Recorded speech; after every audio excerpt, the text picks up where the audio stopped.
दोस्तों, क्या आपने कभी सुना या पढ़ा है कि किसी राजा ने अपने ही दुश्मन के सम्मान में उसका स्मारक या प्रतिमा बनाई हो? शायद ही विश्व के इतिहास में ऐसा भी कभी घटित हुआ है। तो हिंदुलॉजी फैक्ट में आज हम आपको ऐसे ही वीरों की वीर गाथा बताने जा रहे हैं जिनकी वीरता और बाहुबल से प्रभावित होकर उनके दुश्मन द्वारा उनके सम्मान में उनकी मूर्तियां बनाई गई थी। तो भूमिका को ज्यादा ना बढ़ाते हुए आज के इस वीडियो की शुरुआत करते हैं। दोस्तों, ये कहानी है उस दौर की जब भारत में मुगल वंश अकबर की बादशाहत में अपने स्वर्णिम काल को जी रहा था। इतिहास गवाह है कि भारत में राज करने वाले समस्त आक्रमणकारी भारत की एक शक्ति से हमेशा भयभीत रहते थे और वह शक्ति थी राजपूताना शक्ति। अकबर ने भी अपने इस भय में राजपूताना राजाओं पर नियंत्रण पाने का प्रयास किया था, जिसके लिए उसने राजपूतों से मित्रता की कूटनीति अपनाई। अपनी इस नीति के तहत अकबर कई राजपूत राजाओं के साथ मैत्रीपूर्ण संबंध स्थापित करने में सफल भी रहा, परंतु कुछ राजपूत राजा ऐसे भी थे जिन्होंने अकबर की इस कूटनीति को मुंह तोड़ टक्कर दी थी। इन्हीं राजाओं में से एक थे मेवाड़ के राजा महाराजा उदय सिंह। शायद आपने राजा उदय सिंह का नाम ना सुना हो, लेकिन आपने राजा उदय सिंह के पुत्र का नाम जरूर सुना होगा। इनके पुत्र थे भारतीय इतिहास के एक शूरवीर महाप्रतापी राजा महाराणा प्रताप। महाराणा प्रताप के पिता उदय सिंह जब मेवाड़ राज्य में शासन करते थे, तब इन्होंने अकबर की अधीनता स्वीकार करने से मना किया, जिस कारण अकबर ने मेवाड़ राज्य के चित्तौड़गढ़ पर आक्रमण कर दिया था।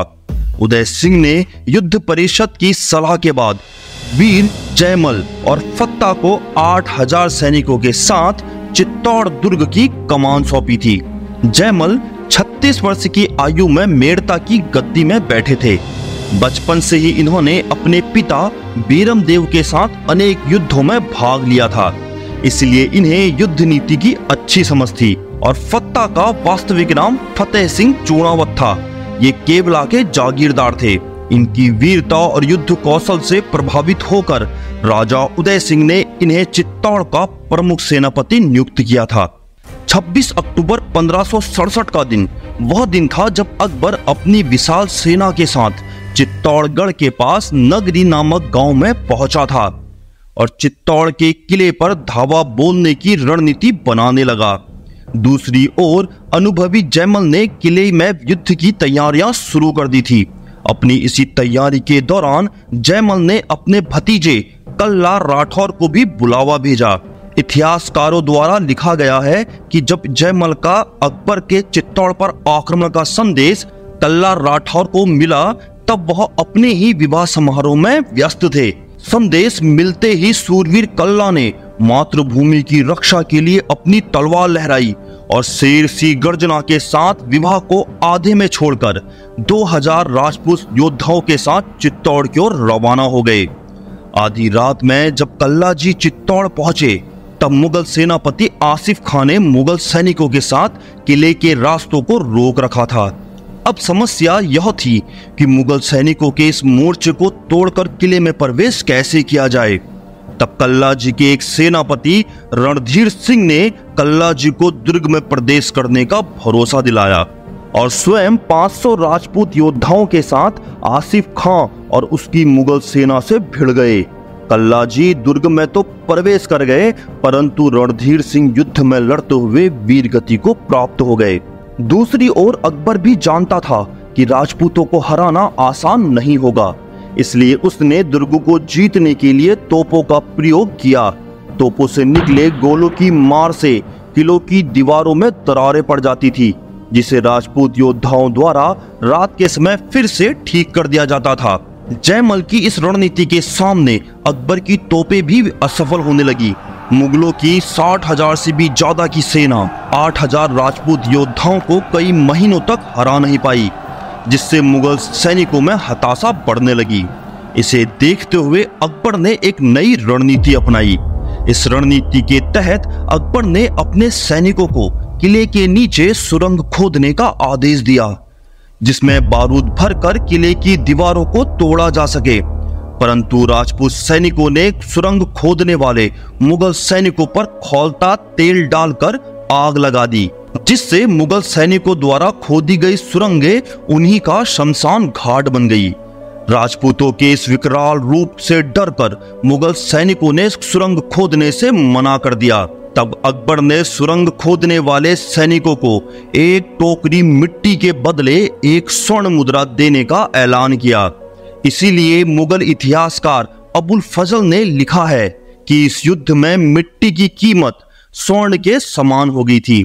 जब अकबर की सारी योजनाएं काम नहीं आई, तब अकबर ने एक अन्य राजपूत राजा टोडरमल के जरिए जयमल को संदेश भेजा कि आप उदय सिंह और चित्तौड़गढ़ को छोड़कर मेरे साथ शामिल हो जाएं। जब मैं चित्तौड़गढ़ पे कब्जा कर लूंगा तो मैं आपको यहाँ का बादशाह बना दूंगा। लेकिन स्वाभिमानी जयमल ने अकबर के इस प्रस्ताव को ठुकराते हुए कहा कि मैं प्राण दे सकता हूँ, परंतु अपनी मातृभूमि से विश्वासघात नहीं कर सकता। मेरे जीवित रहते हुए मुगल सेना किले को छू तक नहीं सकती है। जयमल के जवाब से अकबर इतना चिंतित हो गया था कि जीत की मन्नत मांगने अजमेर शरीफ की दरगाह तक चला गया था। कई महीनों तक युद्ध बिना किसी परिणाम के चलता रहा। दिन भर मुगल सैनिक किले की दीवारों पर तोपों से गोले मारते और रात्रि को राजपूत योद्धा किले की मरम्मत करते थे। गुजरते दिनों के साथ मुगल सैनिकों की संख्या भी कम होते जा रही थी। इसी बीच एक रात को अकबर ने देखा कि किले की दीवार पर हाथ में मशाल लिए हुए कोई राजपूत सेनापति दीवार की मरम्मत का काम देख रहा है। तभी अकबर ने अपनी संग्राम नामक बंदूक से गोली दागी, जो सीधे उस सेनापति के पांव में लगी। और ये सेनापति कोई और नहीं बल्कि खुद जयमल थे। जयमल के पैर में गोली लगने से उनका चलना भी मुश्किल हो गया। अपने सेनापति की इस स्थिति को देखकर किले में मौजूद सूरवीरों में क्रोध की ज्वाला फूट पड़ी और सभी राजपूत सैनिकों ने मुगल सैनिकों को अंतिम समय तक मारने का प्रण लिया। धीरे धीरे मुगल तोपों के प्रहार से किले की दीवारें कमजोर होने लगी और किले को चारों ओर से मुगल सेना द्वारा भी घेरा जा चुका था। अब जयमल, फत्ता और कल्ला राठौड़ ने अंतिम बार मिलकर आगे की रणनीति पर विचार किया। जयमल की इच्छा थी कि वो मुगलों के साथ युद्ध करते हुए वीरगति को प्राप्त हो, परंतु पैर में लगी गोली के कारण उनका चलना भी दूभर था। तब जयमल के भतीजे कल्ला राठौड़ ने जयमल को वचन दिया कि आपकी यह इच्छा जरूर पूरी होगी और मातृभूमि पर आक्रमण करने वालों का अंतिम सांस तक संहार किया जाएगा। अपने वचन को पूरा करते हुए कल्ला राठौड़ ने आगे कहा कि मैं आपको अपने कंधे पर बैठाकर अंतिम सांस तक युद्ध भूमि में आपकी इच्छा को जरूर पूरा करूंगा। कल्ला राठौड़ के ऐसा कहते ही जयमल और फत्ता सिसोदिया बहुत भावुक हो गए। आखिरी बार एक दूसरे को गले लगाकर तीनों ने हर हर महादेव और जय मां भवानी का उद्घोष किया।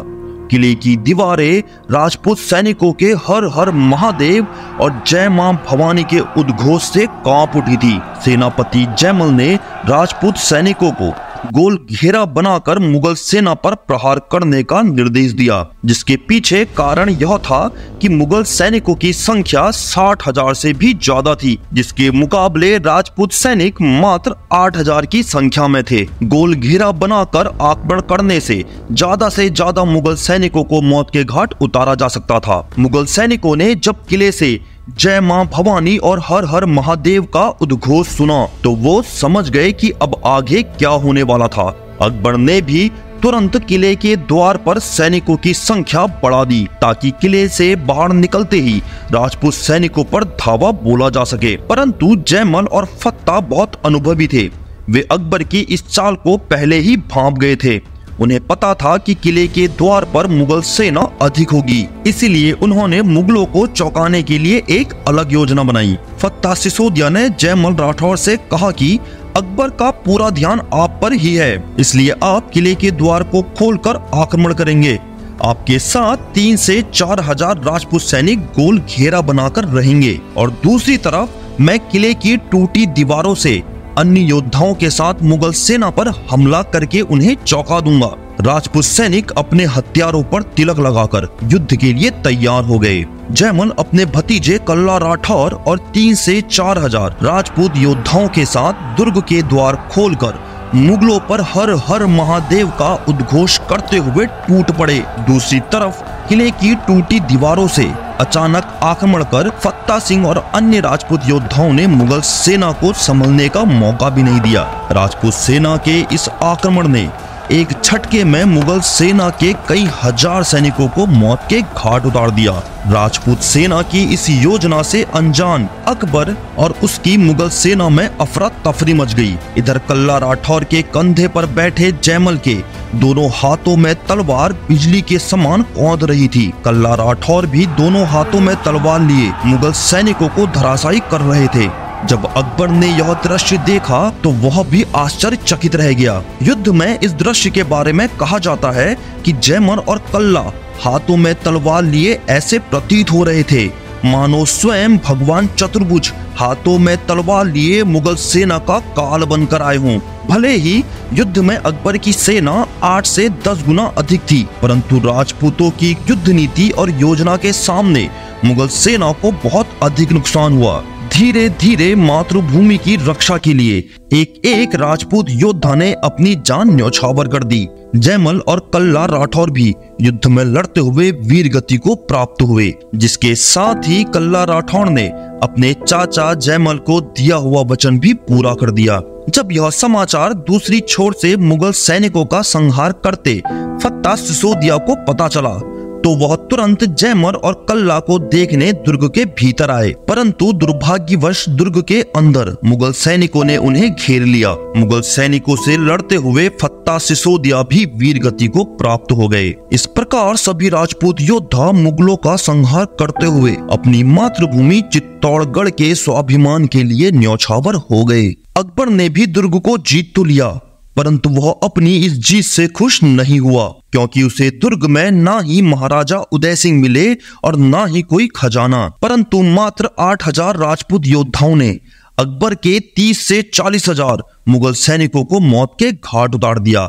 साथ ही में इस दुर्ग को जीतने में अकबर का बहुत अधिक समय और धन भी बर्बाद हो गया था। अपने इस दुख और खीज को मिटाने के लिए अकबर ने दुर्ग के आसपास रहने वाले किसानों और निर्दोष लोगों की हत्या का आदेश दे दिया। इतिहासकारों के अनुसार लगभग 30,000 निर्दोषों को अकबर की सेना ने मौत के घाट उतार दिया था, जो अकबर के ऊपर लगने वाला सबसे बड़ा कलंक है। इस युद्ध में जयमल और फत्ता सिसोदिया की वीरता ने अकबर के हृदय में ऐसी छाप छोड़ी कि अकबर ने दोनों वीरों की हाथी पर सवार पत्थर की विशाल मूर्तियां बनवाई और उन्हें अपने आगरा के महल में लगवाया।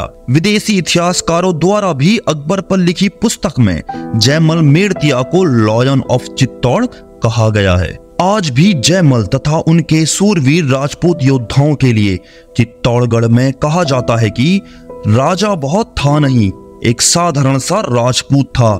राजाओं के मस्तक तक झुक जाते थे, ऐसा वह वीर सपूत था।